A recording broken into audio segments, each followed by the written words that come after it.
Kakadosh, Boker Tov, Masechet Yoma Daf Amud Aleph, 10a1.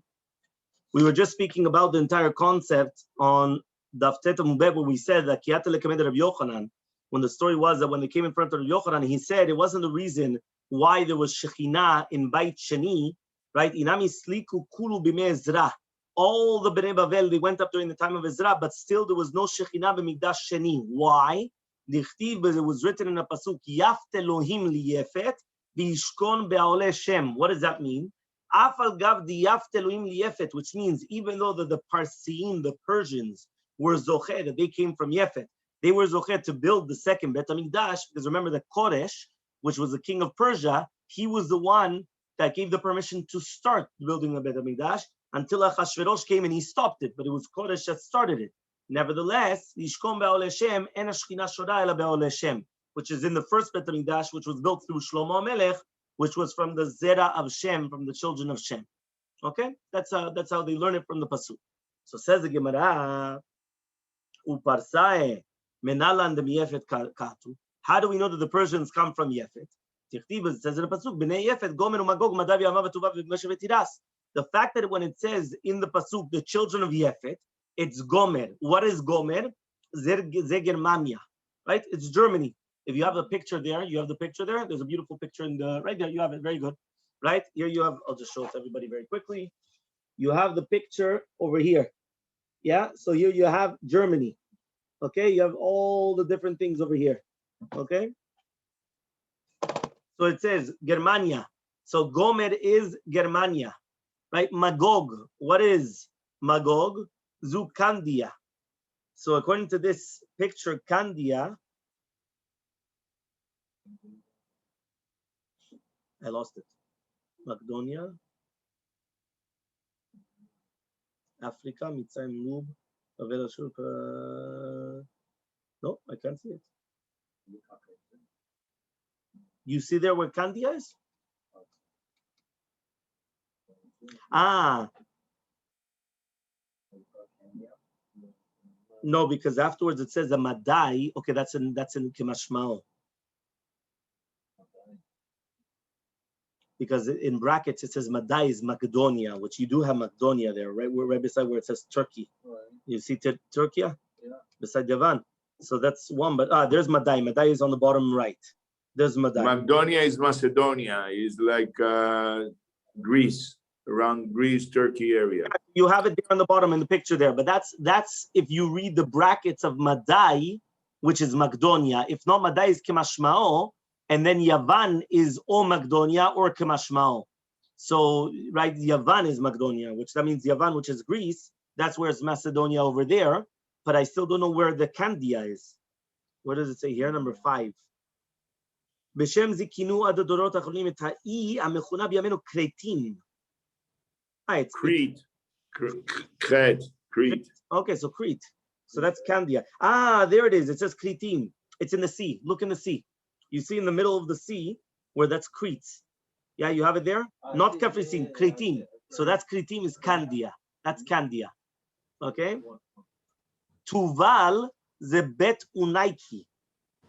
Let me see here. The Yerushalmi Targum Betunia.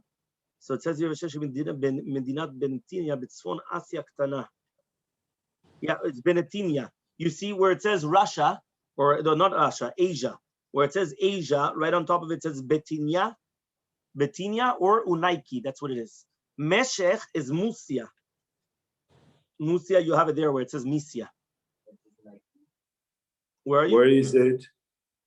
Which ones are you looking for? Let me get the article. 1 second. Musia. Where is it? Musia. Right beside where it says Asia. Yeah, but I know I don't have that map.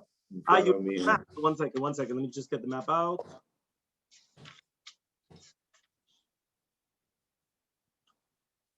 This is Macedonia, and this is Mysia. Everyone sees it? Okay. Yeah. Okay. It's all the Greek and Crete areas. Yeah. Yeah, this is already Turkey, basically. Yeah, it's the area, the spreaded area. Beside Turkey. between Turkey and Greece and everything. Okay. Fine. So now it says,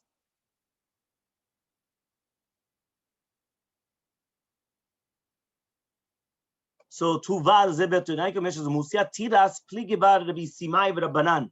So what is Tiras? Tiras is a machloke between Rabbi Simai and Rabbanan. Ve'amni, and some people say Rabbi Simon Rabbanan. Chadamar Tiras is bet Traike,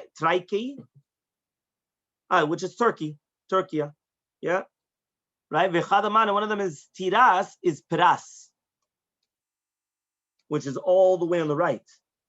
So it's either Turkey or by Iran.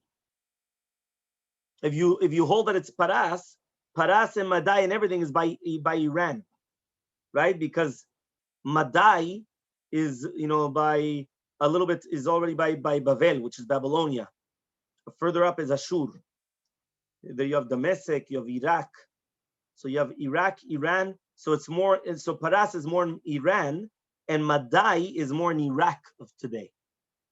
Okay, fine. Then it says, Savta v'Rama v'Savtecha.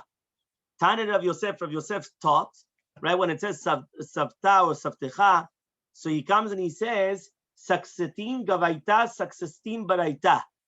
So it's basically Sakistan, the inner one and the outer one, which is basically, it's all surrounded in mountains, and it's called Sakistan Achitzuna.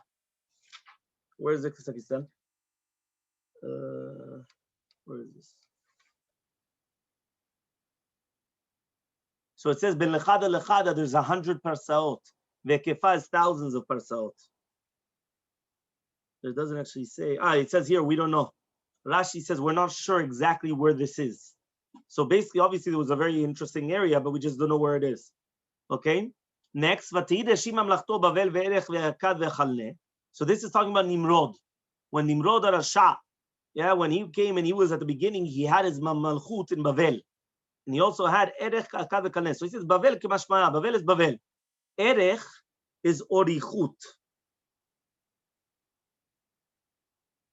I don't know where that is either. Akkad is Biskar. Oh, Erech is right here. It's in Babylonia.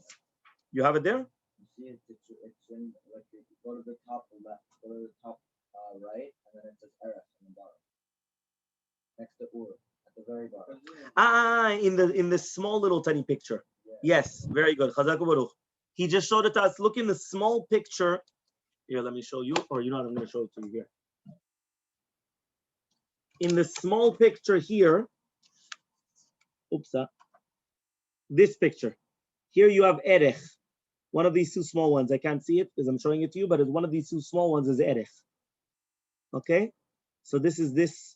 This picture is this part, nachon?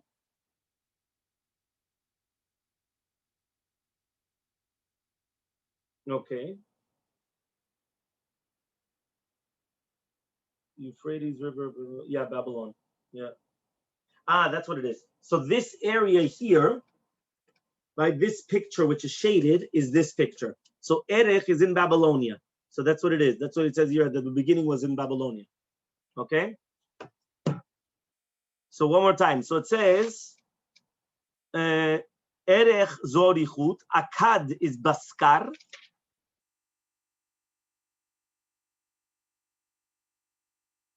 I don't know where that is now. Baghdad, Baskar, 15. ויש מנתים Bashkar, בשין ימנית. Okay, but we don't know. It's another city in northern Babylonia. Northern Babylonia, but I don't see any picture here. Meaning I don't see anything like that. And Kalneh is Nofer Ninfi. Nifar.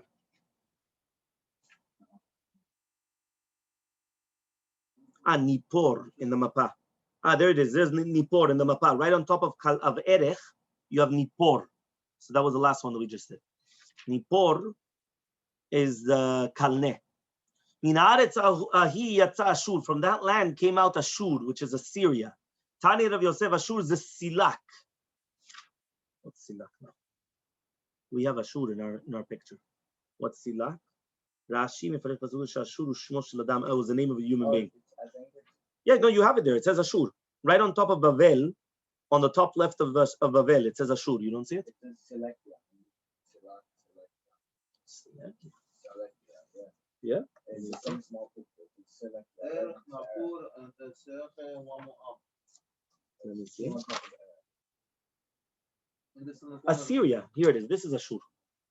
Assyria. No, you said Selek. So there's in Assyria, there's Selekya.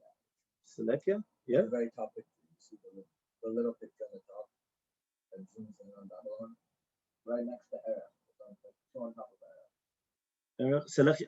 Who told you there was Selekya? I don't know. It says Selekya. Selek. That's what it says by Ashur? Because you're saying Ashur is Silak, which that is Selekya? Yeah. No, it doesn't. Oh, here it doesn't say. Here it just says that. No, you're right. In one of the explanations, it says that it could be Slika. It could be in one of the explanations. But if not, it's just Ashur. Ashur is Ashur, which is this, which is Assyria. In Hebrew, Assyria is Ashur. So I have it in mind as Ashur. That's this area right here, which is around this area. Okay. Then it says, Vayiven et Nineveh vet rechovot ir vet Kalach. Nineveh is Nineveh. Okay. Fine. Nineveh you have also on the top picture on the top right above the Tigris River, right there. Right? Rechovot ir is Prat de Meishan. Meishan is a machuz in the south of Babylonia. Okay. Then it says, Kalach is Prat de Bursif. Okay, so this is all on the Har Pirat, on the Euphrates River. This is probably Prat de Bursif. Let's see in this picture. Okay. Then it says, Vet Resen vet Nineveh ven Kalach ha'ir ha'gdola. Resen is Aktesfon. 21. Katisfon. It's right here. It's in a small picture on top of Selekya. Yeah, exactly. Tesifon. Yeah, so it's right on top of Selechia in the picture. Okay. Here Ira Gdola. En Yodem Ninveh Ira Gdola. I don't know which one's the Ira Gdola, Ninveh or Resen. So Kishu Omer Ninveh Ita Ira Gdola Lelukim Alach Shoshotimim Veomer Ninveh. So there was Ninveh. The fact that they needed 3 days to travel the entire city was called the Ira Gdola, a big city. That's why so Ninveh was a big city. Right? Fine. Then it says the Meraglim, they came to Hebron. ושם אחימן ששי ותלמי ילידי ענק, תנא, אחימן מיומן שבאחים, מלשון ימין, אח ימין, which is the biggest one, the strongest one of all the brothers. ששי, שמשים את הארץ כשחיתות. He would make any place where he walked, he made like a pit, because he was so big that when he was walking, his legs would make like a board, would make like a pit in the ground. תלמי, שמשים את הארץ תלמים תלמים, he is like furrows. Another explanation, Achiman was Bnei Anat, Sheshai Bana Alush, Talmai Bana Talbush, Yilidei Anak Shemanikin Achama V'Komatan, which means that they were so tall that they went until like the Rakia, whether it is that the firmament, the sun, or like a Tachshit. That's like Anak. Anak is like a bracelet or a necklace that goes around the neck. Amar Yoshua Melevi says Yoshua Melevi in the name of Rebbe. Atidar Romi Shatipol Biad Prast. You know that Persia, right, will take over Rome in the future. That means Rome will fall into the hands of Persia in the future. Shneimar lachem shmu atzat Hashem asher ya'atz el Edom. Yeah, what does that mean? Shoftav asher chashav el yoshvet Teman im lo yitzchavum tzirei tzon im lo yitzim alem nevehem. So Edom is Malchut Romi, is Romans. Paras are like tzirei tzon. They're like the youngsters of the sheep. So Matkifla Rabba Barula comes and he asks the following question: My mashma, how do you know that it's mashma? The height Tzirei Atzon prasu. How do you know that Tzirei Atzon means pras, Persia? Tichtiv says in the pasuk, Ha'ayil asher ra'ita bal kranai malche madayu paras. So therefore you see from here that malchut paras is like an ayil, like a ram, which is Atzon from the sheep. Ve'ema. So why don't we just say it's Yavan? Tichtiv atzafira sei melech Yavanu. So therefore it comes out the Malchut Paras, it's Malchut Paras and not Malchut Yavan. So it says the Gemara, Ki Salik Rav Chaviva Bar Surmake, When Rav Viva Bar Sumaki went up from Bavel to Eretz Yisrael, he said it in front of the rabbis. He said, says what? If you don't even know a pirush in the pasuk, you're going to start asking questions on the Rashot. Might see that son. What does it mean, say that son? Zutra da'achui, the youngest of the brothers. Tetani Rav Yosef was Rav Yosef taught, Tiras ze paras. Tiras is paras, is Persia. So Amar Rav Chanan Rav Yochanan, says Rav Chanan, name of Rav Yochanan, Mishum Rav Yehuda ber Bilai, name of Rav Yehuda ber Bilai, Atidar Romi shetipol biad paras. In the future, Rome will fall into the hands of paras. Kal v'chomer, it's a kal v'chomer. Uma migdash rishon shebenau mibnei Shem. If in the first Bet HaMikdash it was built by the children of Shem, v'chirivu kastim, the Babylonians came in and destroyed it, and the Babylonians fell in the hands of the Persians. Migdash sheni, the Persians were the ones that built it. V'chirivu, and the Romans were the ones that destroyed it. For sure, they could fall into the hands of the Persians. Everyone understood the Kal V'chomer. One more time. Babylonians destroyed the first Beit HaMikdash. We came from Shem. We built the first Beit HaMikdash. The Babylonians destroyed it. Who destroyed the Babylonians? The Persians. So if the second Beit HaMikdash, which was from the Persians, was built, so Kal V'chomer, right? And who destroyed it? The Romans. Kal V'chomer, that the Persians could take over the Romans. The Persians could take over the Romans. So Amarav Atida Prasha Tipol Biad Romi. So that's what he says. No. He says in the future, Pras is going to fall in the hands of Rome. Not Rome is going to fall in the hands of Pras, but Pras is going to fall into the hands of Rome. He says what? Can it be that the ones that are building it are going to fall into the hands of the ones that are destroying the Bet HaMikdash? Doesn't make sense. The builders of the Bet HaMikdash are going to fall into the hands of the destroyers of the Bet HaMikdash. Samalo, he said, yes. Why? Izrat Melech. Izrat from Hashem. Whatever Hashem wants. This is what Hashem wants. That's it. We have to accept it. Okay? Ika Damni, there are those that say, Amar Lehu, they told them, Inu Nami Akasatre Beknishta. Says what? They're also destroying the Bet Knesiot. So therefore, because of that, they don't have the zechut of the Binyan Bet HaMikdash. That means even though they went and they built the Bet HaMikdash, they don't have the zechut of, right, the entire concept of the building of the Bet HaMikdash, because they destroyed so many Bet Knesiot. Okay? Tanya Miyachi, we also learned in the right, Atida Prasha Tibo Biadromi, Chada de Satre Beknishta, the two things. They destroyed Bet Knesiot, and because of Gzerat HaMelech. So you see from here that if a person destroys the Bet Knesset, even though he built the Bet HaMikdash, he doesn't have Zechuyot. It's powerful. And a second reason is because of Gzerat HaMelech. The Amar of Yehuda Marav, it says of Yehuda Marav, Em ben David ba shetifshot malchut Romi Yaresha b'chol olam kulo tisha chodashim. Mashiach will not come until the Romans take over the world for 9 months. Lachen itena madet yolada yaladav yeter achav yeshuvun bnei Yisrael, which means that Baruch Hu will give it to them for 9 months. There's a whole question about that.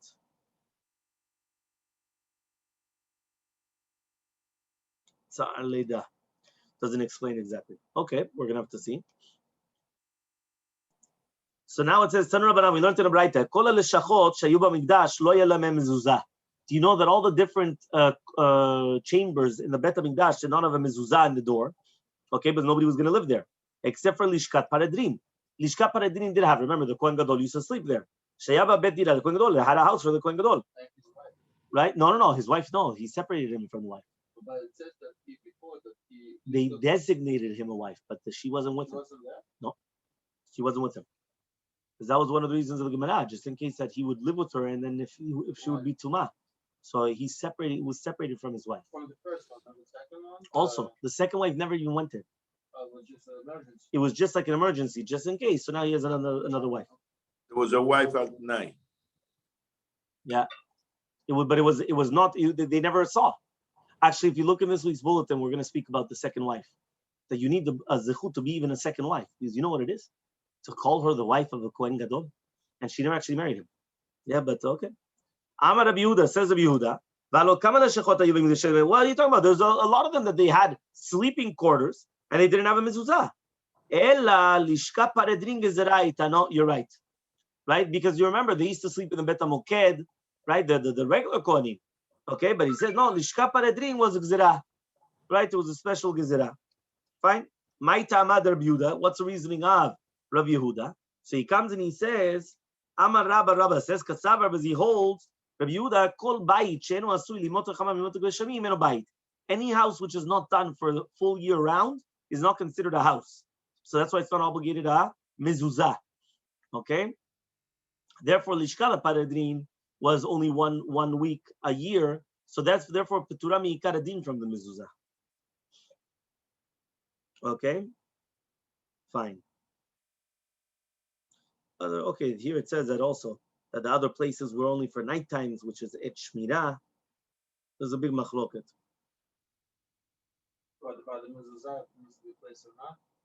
Yeah, because basically the entire question was that they used to sleep in other places as well. But when they used to sleep in other places, right? Was it in only the nighttime or also during the daytime? So ask the Gemara, 8 Abaye comes and asks the following question. It's written in the pasuk, which means that even if you have a dira, a house which is only made for one of the seasons and not for the entire year, it's still considered a house. Samalei, he says, no, bet choref u bet kaitz ikre. It's called the house of winter house and a summer house. Bait stam, but it's not called the stam house. So therefore, it's a whole question here about the, when it says mezuzah betecha, it has to be mezuzah a house stam, not just stam. You know, that means not just stam, that it's a house only for a little bit of time. But if you sleep, then you need to have mezuzah. No, but that's what he's trying to say. He's trying to say that maybe if it's only a house which is not a living quarters for full year round, maybe you don't need to have a mezuzah. That's what we're just saying.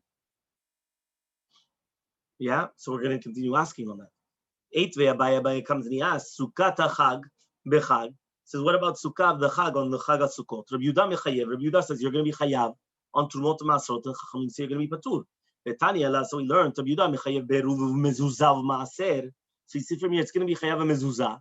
And therefore here, it's only going to be one for 1 week. So you see that even for 1 week, if you're going to live in it, you have to make a mezuzah. But now it's if you go like hotel, for example, right? Right. You're there for 1 week. You're not putting mezuzah. Where? You don't own it. That's why. You don't own it. Here we're talking, you own it. Okay, But it's only, you own it, but it's only going to be for 1 week a year. Let's say you have a summer house. Do you need to put it for a summer house or not? That's the question. Yes, that's what we're saying. Halakha l'maaseh, yes, that's what we're saying. But here's the proof is even for 1 week. And it says in plural, make sure Yeah, everything, yeah. So he says over here, even for 1 week. If you're going to tell me it's only the Rabbanan, Bishlama eruvu mezuzah, then you can say it's the Rabbanan. But Maaser, is it the Rabbanan? Mi kalamim the Rabbanan? Has to be Doraita if it's going to be patur from Maaser. Yoda Mubet, 10b.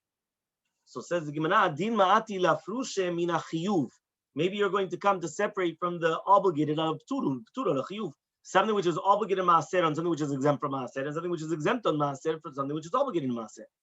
Elamar Abaye, but rather Abaye says, Bishiva, the 7 days which the Kohen Gadol used to live in Lishkat Paredrin, according to everybody, you're going to be obligated. Ki plige, when is the machloket? Beshar Yemot Hashana, the rest of the year.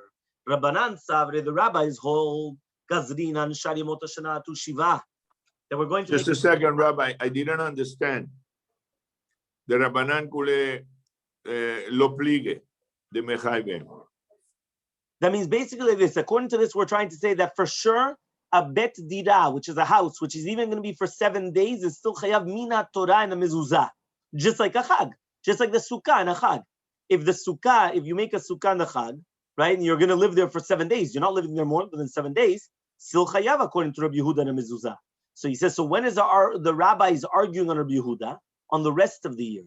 The rabbis held that we make a gezerah to obligate the Lishkat Paredrin mezuzah and the rest of the year because of the 7 days of the Kohen Gadol. Meaning like this, when he's living there, for sure you need a mezuzah. What about if he's not living there?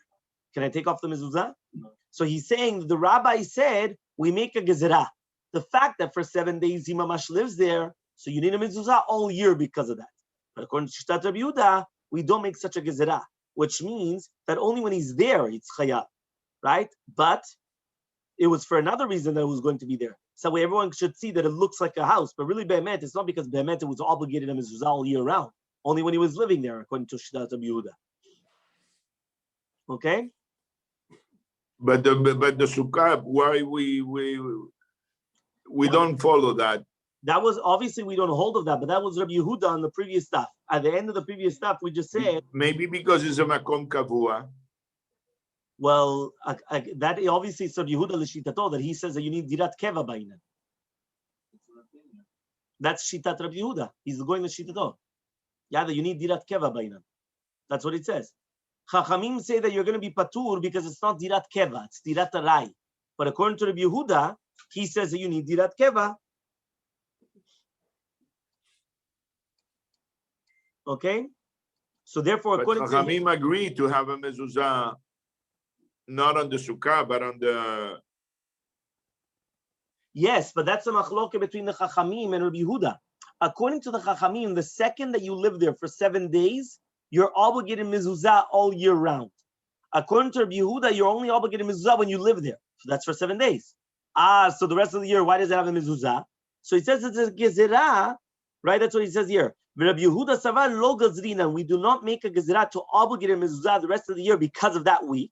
But still it had a mezuzah. But why? For a different reason. What was the other reason? It says here, so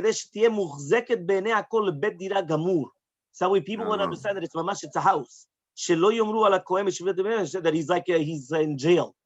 Yeah, well, that's the exception.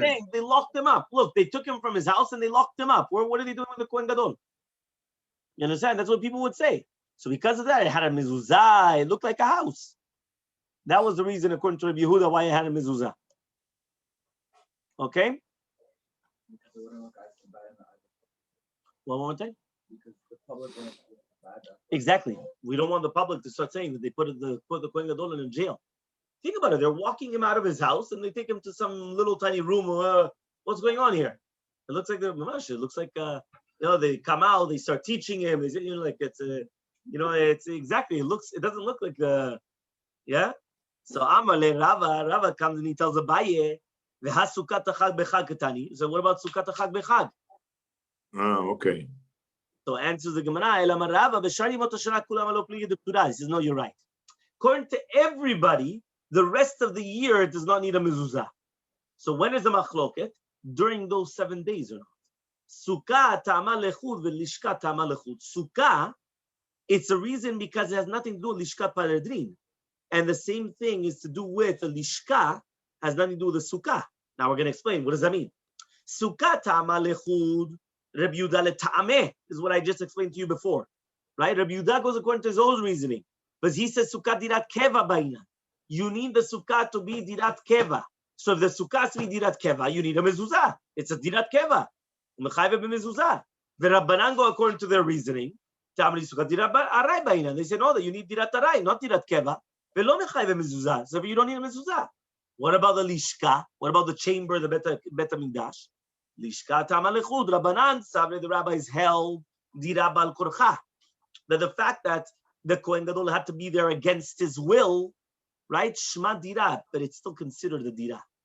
Meaning the fact that they forced him to be there, but they separated him against his will. Why does the Kohen Gadol says, you know what, I don't want. I don't care if you don't want, I'm taking you there. You understand? So therefore, if they're going to come and say, I want you to come, I'm forcing you to come, that's still considered a house. Shma dira. So since it's considered a dira, right, that's why he says it's obligated in a mezuzah. Rabbi Yehuda savar, Rabbi Yehuda held, dira bal korcha lo shma dira. If it's against his will, it's not considered a house. Umidrabbanan takinula. And it's only midrabbanan that they obligated a mezuzah. Shlo imru Kohen Gadol chavash v'tzirin. But just that way, they don't say that the Kohen Gadol was going to be locked up in jail. So this is again where we see the same svara of Rabbi Yehuda. Okay, so two different reasons. Meaning, one more time, the sukkah was each one according to the reasoning. Rabbi Yehuda says chayav mezuzah, Rabbanan say patur. Rabbi Yehuda says chayav mezuzah because you need dirat keva. Rabbanan say you're patur because dirat arai. You don't need a fixed house, it's dirat arai. Then lishka, according to the rabbis, even though it's against his will, it's considered a house. If it's considered a house, you need a mezuzah during those days. According to Rabbi Yehuda, technically it's not considered a house because it's against his will. So why do you need a mezuzah? So way they don't say that he's locked up and in jail. Right? So how do we hold today? Or we do not hold? In where? We don't have the Bet HaMikdash. Are you saying if we had a Bet HaMikdash? How will we hold?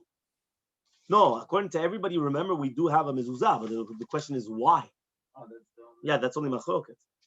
The question is why. To do with a sukkah, we pass on like chachamim that you're exempt in a sukkah. That's why you've never gone to a sukkah that has a mezuzah. I didn't see it yet. Yeah, you didn't see it yet. I'm sure they'll invent it for the fun. right? Now, like for the car, you've never seen it. For the car, they have mezuzot for the car. Yeah, Kilu people sleep in Unless is a sukkah that is the whole year built there, and just they put the schach, but that's an area that it's used during the year. But even if it's used during the year, you're gonna actually sleep there. I've never seen. Trust me, John Jack. Even on Sukkot, I think probably 80% of Jews don't sleep in their sukkah in Miami. Imagine during the year. Of course, here we're never gonna sleep in a sukkah because of the heat. Okay. We sleep. No, but I'm saying, like a balcony or something like that. Some people would have. Okay, because of the balcony, but not because of the sukkah. That's what we're saying. You understand? I mean, Yeah. Yeah. 100%. Because remember, it has to be betira that you're able to live there. Able to live is not just stam that I'm going to come use it. That's to be mamash. I'm sleeping there. So here in Miami, it's much more difficult, right? But still, right? There's the mitzvah. The more the reward. Remember that. Yeah. Lefum tzara agra. The harder that it is, the more reward. A person that sleeps in a sukkah in Miami is safe from the fire of Gehinnom. Instead of having the fire of Miami, he saves himself from the fire of Gehinnom. Huh? New York, you freeze. New York you freeze. Okay, so New York you freeze and here you melt. I don't know which one's better. We have to sleep. So we put the tables and we put the mattresses on top of tables when you're not sleeping with the lizards. No, they're folding tables, not a table like a folding table. You put folding tables, you put the mattress on top of the table, right? And then you sleep on that so you're not sleeping with the lizards. And you make sure that you have a lot of fans on you so all the flies don't eat you alive. That's it. Yeah. Listen, the truth is I do it, it's not bad. Once in a while you'll wake up with a little bit of rain starting to come down, but it's good. I put the fence on in Shabbat. No, we leave it on the entire Shabbat. Entire Shabbat. Yeah. It's part of the money that goes for the Chag. You get the money back. Don't worry about it. Yeah? Fine. Then it says, Man Tana lahad tanu Rabbanan. So who's the Tana, right, of that which the rabbis taught? Yes, what does it say over here? Okay, so Blina, we'll continue tomorrow then, Bezat Hashem. This is to do with Ruchim to you.